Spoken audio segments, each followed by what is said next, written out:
This is the water, and this is the well. Drink full and ascend.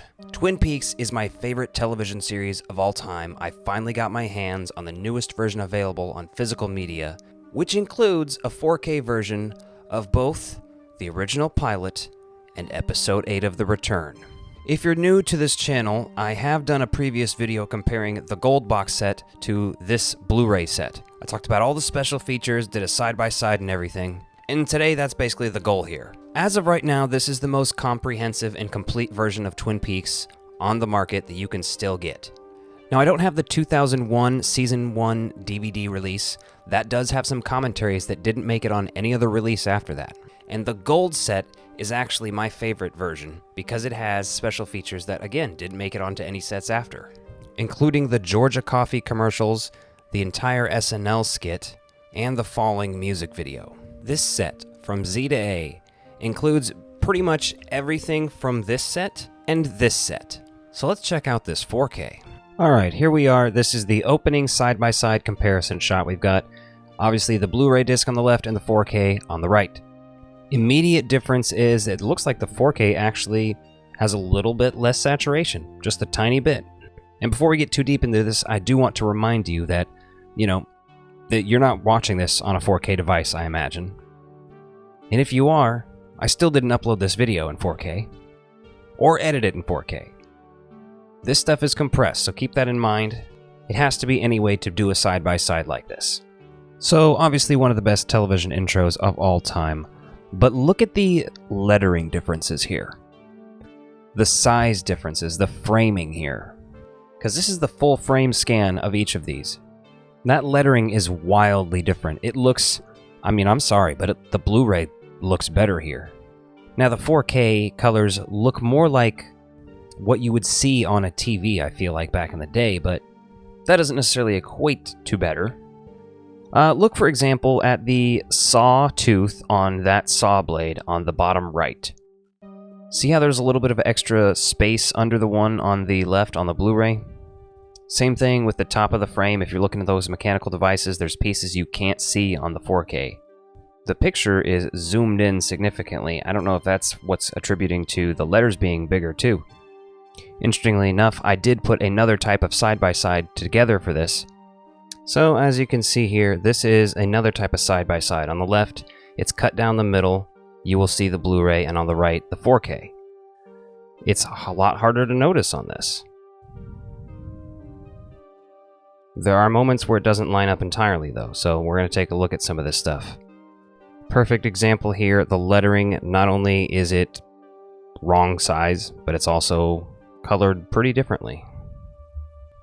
So it's actually crazy how blown out the 4K looks on just the lettering. The rest of it looks pretty normal. The color differences are subtle, but are they a big enough deal, to get one over the other? I think the lettering definitely looks better on the Blu-ray, which is wild to say. Look at that. Directed by David Lynch. Alright, here's an interesting shot to do in this because you can see her different skin tones here. Which one do you think is better here? Look at that. Look at that white. I gotta say, they're both pretty good. I'd have to ask David Lynch, which one do you think looks better? And then I would be like, by default, that's the one I'm picking. But we can't ask him that. This is another excellent comparison shot because Pete is gonna walk from one frame to the other, or at least show his face from one side to the other. The sky is pretty comparable. You can still see the line there. Again, it doesn't line up perfectly. The framing is slightly different. That's pretty damn close. Look at that. And here is this perfect, beautiful shot. Look at this. Watch him cross over here. Look at that. What are your thoughts? Is this the Pete Martell or is, since he's in motion, we got that motion blur, he looks kind of creepy, but you know what I mean? Is he falling down? Sorry, I'm noticing things. I gotta say, the Blu-ray just looks fucking great, man. There is definitely not a lack of clarity in the Blu-ray. Again, I'm gonna advocate for buying this set because it Comes with everything in Blu-ray. It's just like, is this set worth buying just for the 4K? That was kind of the point of this video. I was going to get it anyway because any Twin Peaks on 4K is probably the only Twin Peaks we're going to get on 4K. Other than Fire Walk with Me, obviously. Like, this shot blends very well. I'm actually very proud of my work here. Look at that. Again, with compression and everything, it doesn't do it, but I was pretty thoroughly impressed watching this on 4K on my TV. But then when I went to go and watch the Blu-ray as well, I was like, all right, well, it doesn't feel like I'm looking like at anything that's a significant dip in quality or anything. But look at that. Look at that skin texture on Pete, man. What?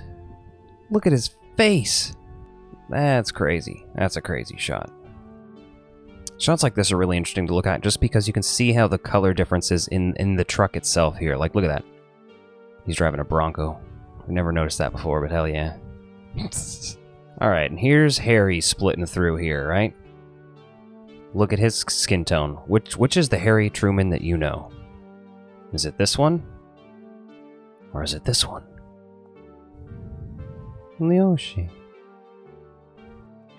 And Laura Palmer, this is, again, a great shot to look at for comparison because, again, both look great. Both are fucking excellent here. On those colors, for this specific shot, the 4K has it for me. Alright, so back to this side-by-side comparison so we can take a full look at everything here, including Part 8 on 4K. So again, just the difference in those letters is fascinating to me. We have the intro for The Return.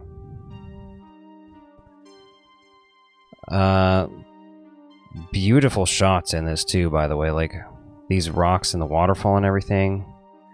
It's fucking crazy. Obviously I had to include this shot because why wouldn't you? They're pretty comparable, and honestly, that's the thing. When you're putting new stuff on Blu-ray and 4K, it's going to be pretty comparable. Either way, it's fun to look at, so let's take a peek. Colors end up looking pretty similar overall by the end here, but this is a great shot. Like, watching this on a big 4K TV was pretty mind-blowing. I gotta say, like, The Return on 4K looked fantastic. Not to say that it doesn't on Blu-ray, because look at that. Either or, it's a positive. It's, I would say, slightly noticeable when you get shots like this on the 4K that you're watching the 4K. But when you watch something else, like the other stuff, and it's just people, it's a little less obvious. Stuff like this, the black and white shots, the deep blacks in the 4K are a giveaway. This is one of my favorite episodes of TV of all time. I just gotta say, to have it on 4K be available is awesome. And it's like they knew which episodes to put on the 4K disc. They were like, alright, we only got a little bit of space. We're gonna do the pilot, the alternate pilot, the international pilot, you know, whatever you want to call it, and episode 8 of The Return. The most visually stunning of Twin Peaks, for the most part. Let me know what you think of the 4K version of Twin Peaks. And if you like this video, be sure to check out this one and hit that subscribe button. Thanks for watching.